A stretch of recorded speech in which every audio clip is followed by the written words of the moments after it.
பூமியிலே வாழும் வரை இரத்த பந்தம் மாய்ந்திடுமா? தண்ணீரிலே வாழும் மீனின் கண்ணீரும் கரை சேர்ந்திடுமா? விண்ணுக்கும் மண்ணுக்கும் சொந்தங்கள் இங்குண்டு, அதுபோல இரத்த சொந்தங்கள் அம்மா. பூமிக்கும் சாமிக்கும் சம்பந்தம் இல்லாமல் மண்ணில் சொந்தங்கள் இங்கேதம்மா. உண்மை தெரியும் நாளும் வருமா?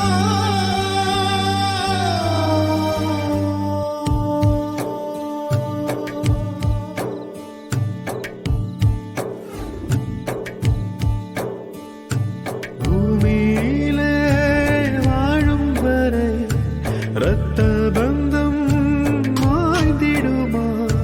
தண்ணீரிலே வாழும் மீனின் கண்ணீரும் கரை சேர்ந்திடுமா? விண்ணுக்கும் மண்ணுக்கும் சொந்தங்கள் இங்கும், அதுபோல இரத்த சொந்தங்கள் அம்மா. பூமிக்கும் சாமிக்கும் சம்பந்தம் இல்லாமல் மண்ணில் சொந்தங்கள் இங்கேதம்மா. ஏம்ல விலைக்கு ஏத்தியாச்சு, நீ உடனே கிளம்பல. எக்கா இப்படிதான் மாப்பிள்ளை கிட்ட சொல்லாம ஓடியாருவியா?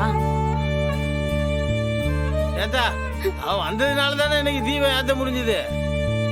இல்லை, என்ன இருந்தாலும் மாப்பிள்ளை வீட்டுல சொல்லாம வந்தது தப்புல. அவன் என்ன நினைப்பாவ? அங்க 50 பேர் உனக்காக காத்துட்டு இருப்பாவல. இப்படி சொல்லாம கிளம்பி வரலாமா?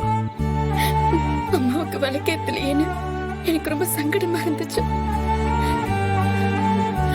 ஏற்கனவே என் கல்யாணத்தினாலதான் அம்மா செத்து போயிட்டாங்கன்னு நான் வந்து போயிட்டு இருக்கேன். ரத்னா, பேசினதெல்லாம் போதும், நீ கிளம்புடி. சண்முகம், நீ போய் விட்டுட்டு இல்ல வந்துடுறியா? நான் எப்படி இல்ல இந்த நேரத்துல இப்ப அங்க போயிட்டு. இலே, விளக்கேத்தி மதனிய வழி அனுப்பி வச்சாச்சுல. இனி நாமளும் சேர்ந்தே கூட கலந்துக்கலாம். அதுல ஒன்னும் தப்பே இல்ல. அப்படியாம்மா? அப்போ நானும் வரேன். எல்லாரும் ரிசப்ஷன்ல கலந்துக்குவோம். அவங்களும் சந்தோஷப்படுவாங்கல்ல. நான் கூட வாரம்ல. மேடையில நம்ம ரத்னா ஜோடியா நிக்கிறத பாக்க எனக்கு மட்டும் ஆசையா இருக்காதா?